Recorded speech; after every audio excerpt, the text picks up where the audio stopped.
You don't have any experience in using DIALux Evo yet? No problem.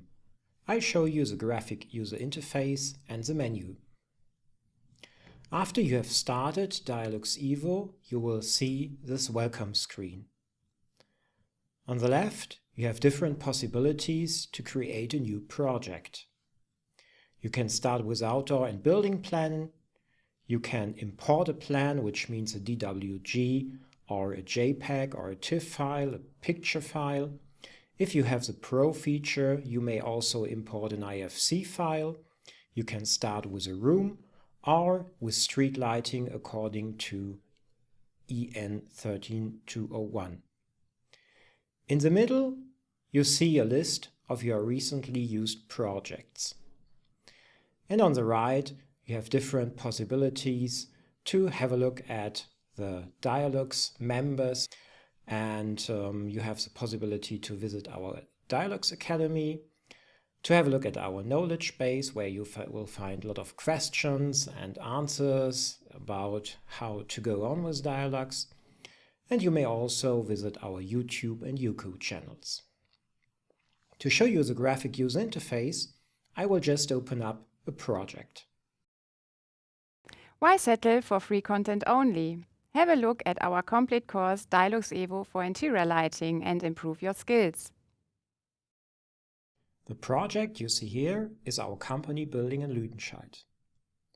But even if your project is not so complex, even if you have very simple room geometries or just a single room, DIALux Evo is the ideal tool.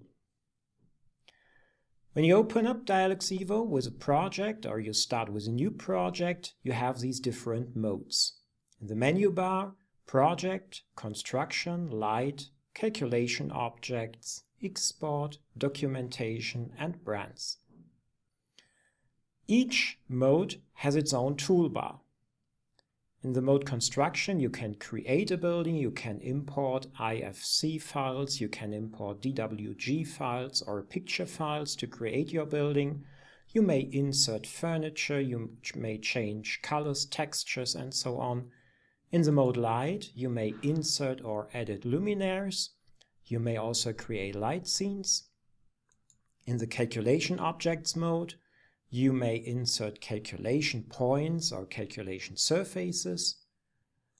In the export mode, you may create ray trace views. You can also export a DXF, a DWG file, or an IFC file if you have the Pro version. And in the documentation, you can create a printout or you can create a PDF documentation. And in the brands, you may have a look at the different members who are available in DIALux Evo. The idea is, here in the menu bar of the modes, to go from the left to the right, and with the tools to go from the top to the bottom. We always have a cat window which shows your project. At the moment we have the 3D view. When you have a look at these little green icons, you can also change into the floor plan view. And here you see a little gray arrow. When you open it up, you can also turn into the front view, into the side view from the right, into the view from behind, or into the side view from the left. In the 3D view, you can also rotate the view, as you can see it here.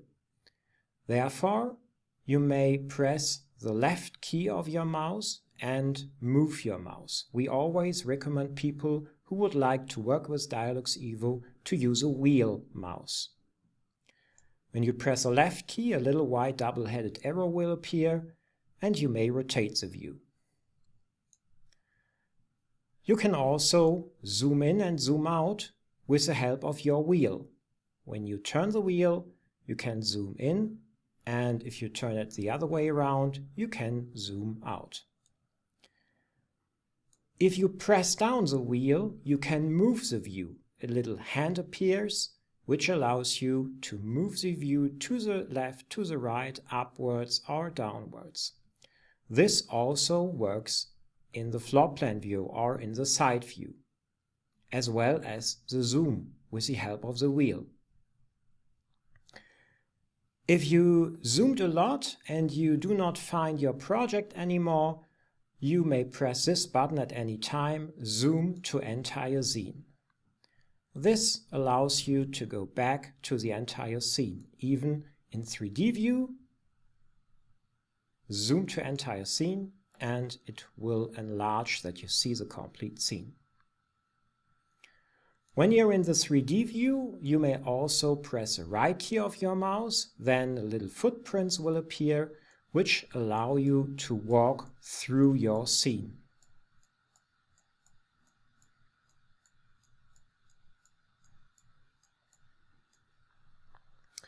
Besides this, we have different possibilities about the settings in the cat window. When this button is activated, you see the complete site, interior and exterior. Next button shows our buildings. In this case, we have two different buildings created. If I press the first button, then only the building will be shown, the rest will be hidden. Then within the building we have different star rays, and we may navigate to the ground floor, to the first floor, or to the second floor. Here you can see just the ground floor, or the first floor, or the second floor. And afterwards you may navigate into the different rooms. Here we have the list of different rooms of each star ray, for example meeting room 1, and then we will see just one single room in our second floor. In each view you may move things, you may edit things, you may delete things, or you may position things.